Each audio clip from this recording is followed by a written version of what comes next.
نحمده ونصلي على رسوله الكريم اما بعد اعوذ بالله من الشيطان الرجيم لقد كان لكم في رسول الله اسوة حسنة رسول اللہ صلی اللہ علیہ وآلہ وسلم کا اسوہ مبارکہ کے بارے میں ہمارا 14واں درس ہے۔ جب سورہ مدثر کی ابتدائی آیات نازل ہوئی اور آپ کو دعوت و تبلیغ کا حکم دیا گیا تو ابتدائی طور پر آپ نے خفیہ انداز کے اندر دعوت دینے کا انداز اپنایا۔ خفیہ دعوت دینے کا مطلب انفرادی طور پر ایک ایک فرد کو ملنا اور اس کو دین حنیف کی اللہ کے دین کی طرف دعوت دینا۔ تھوڑے ہی عرصہ میں نبی صلی اللہ علیہ وآلہ وسلم کے ساتھ ایک مختصر سی جماعت آپ کے ساتھ مل گئی۔ ابتدائی طور پر 5 افراد آپ کے ساتھ ملے، پھر ابو بکر صدیق رضی اللہ تعالیٰ عنہ کی کوشش کے ساتھ مزید 19 افراد ساتھ مل گئے۔ تو تقریباً 3 سال کا عرصہ ایسے گزرا کہ پوشیدہ طور پر خفیہ طور پر یہ دعوت و تبلیغ کا سلسلہ جاری رہا۔ جب یہ سورہ شعراء کی آیت نمبر 214 نازل ہوئی، وَأَنذِرْ عَشِيرَتَكَ الْأَقْرَبِينَ، اپنے قریبی رشتہ داروں کو ڈرا دیجیے، تو کوہ صفا پر آپ نے کھڑے ہو کر اپنے قبیلے اور برادری کے بڑے بڑے افراد کو نام دے کر ان کو دعوت دی اور اللہ کا دین توحید الہی ان کو سامنے پیش کی۔ مختصر یہ کہ جب آپ کی نبوت کا یہ 3را سال ہے، عمر مبارک 43 سال اور نبوت کا 3را سال ہے، تو 40 افراد کی ایک ایسی جماعت تیار ہو چکی تھی جو دین حنیف کی آبیاری کے لیے، توحید الہی کے لیے اپنی جان مال اور سب کچھ قربان کرنے کے لیے تیار تھے۔ انتہائی قلیل مدت میں، صرف 3 سال کی مدت میں، اور حالات بھی آپ کے سامنے ہیں کہ کیسے حالات تھے۔ ایسے حالات میں سے اس مختصر سی مدت کے اندر 40 افراد کا تیار کرنا ایک بہت بڑی کامیابی ہے۔ نبی صلی اللہ علیہ وآلہ وسلم کی زندگی ہمارے لیے اسوہ ہے کہ آپ نے ایسے گئے گزرے دور میں جہاں نیکی نام کی کوئی چیز نہیں تھی، شرافت کا کوئی نام ہی نہ تھا، تو وہاں سے آپ نے صرف 3 سال کی مدت کے اندر ایک بڑی جماعت تیار کر لی جو دن رات دین حنیف کی آبیاری کے لیے تیار تھی۔ تو ہمیں بھی سوچنا چاہیے کہ ہم نے اپنی زندگی کے اندر کتنے افراد تیار کیے ہیں۔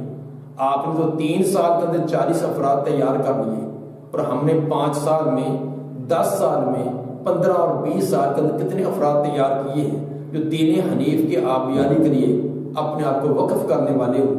اپنی اولاد میں سے، اپنے رشتہ داروں میں سے، اپنے تلامذہ شاگردوں میں سے کتنے افراد ہم نے تیار کر لیے ہیں جو دین حنیف کے لیے اپنے آپ کو وقف کریں اور دن رات اس کے لیے کوشاں ہوں۔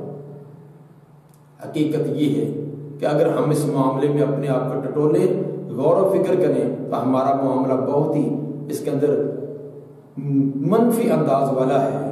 دنیا دار لوگوں کو دیکھ لیجئے، وہ اپنی اولادوں کو اپنے اس شعبے کے اندر کامیاب کرنے کے لیے کتنے جتن کرتے ہیں۔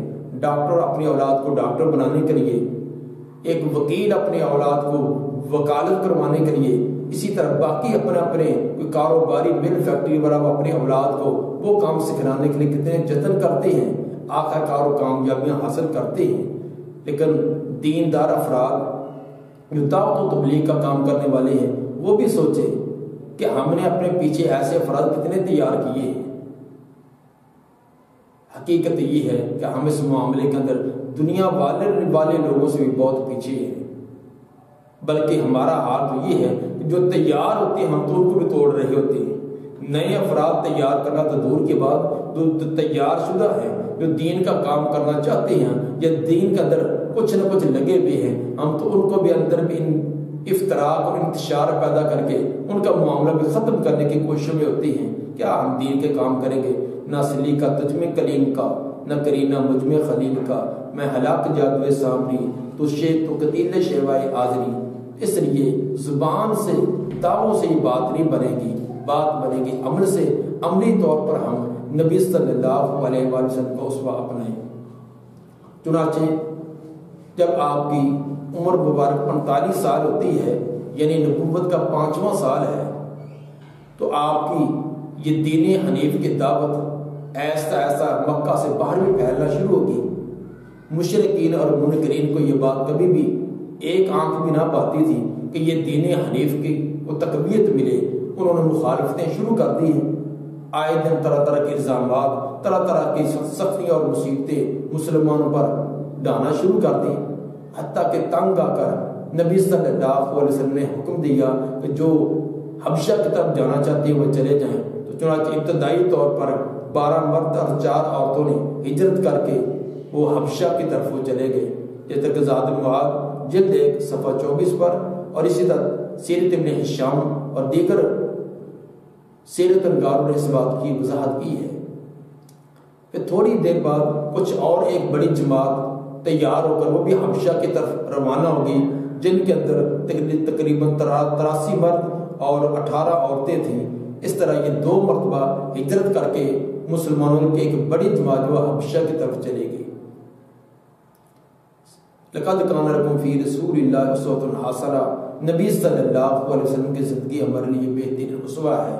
اگر ایک جگہ دین حنیف پر عمل کرنا دشوار ہے، مشکل ہے، تو ہم اس علاقے کو چھوڑ کر، اس جگہ کو چھوڑ کر ایسی جگہ چلے جائیں جہاں دین حنیف پر ہم عمل کر سکیں۔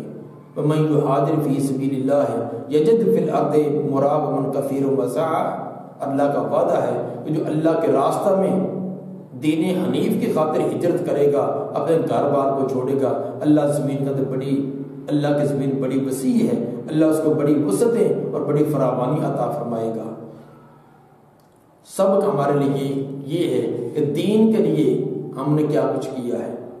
دنیا کے لیے ہجرتیں کرنے والے تو ہم بڑے دیکھیں گے، اپنے علاقے میں دیکھ رہے ہیں، ہر دیہات میں دیکھ لیں کتنے ہی ہمارے رشتہ دار جو دیہات کو چھوڑ کر شہروں کو اندر جا بسے ہیں، اور بلکہ دور دراز کے شہروں میں چلے گئے ہیں۔ کوئی اپنے جاب کے سلسلہ میں، کوئی اپنی اولاد کی تعلیم کے سلسلہ میں، کوئی اپنے کسی اور سلسلہ میں اپنے ابا اجداد کے علاقوں کو چھوڑ کر چلے گئے۔ لیکن دین حنیف کے لیے، دین کی خاطر ایک جگہ عمل کرنا مشکل تھا، دشوار تھا، اس کے خاطر ہم میں سے کتنے گئے ہیں؟ تو یہ شاید 100 نہیں، ہزاروں میں سے شاید بھی اکا دکا ہمیں ملے گا۔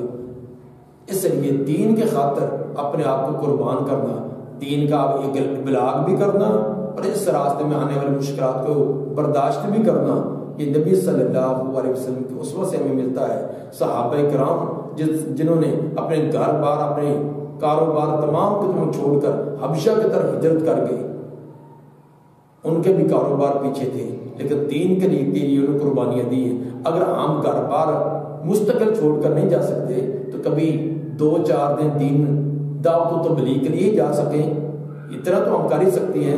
اپنے گھر کو چھوڑیں، دین حنیف کے لیے کسی علاقے میں دور دراز کے گاؤں دیہات میں جہاں اس کی ضرورت ہو وہاں پہنچے۔ اللہ تعالیٰ ہمیں بھی توفیق عطا فرمائے۔ سبحان ربک رب العزت عما یصفون والسلام علی المرسلین، الحمد للہ رب العالمین۔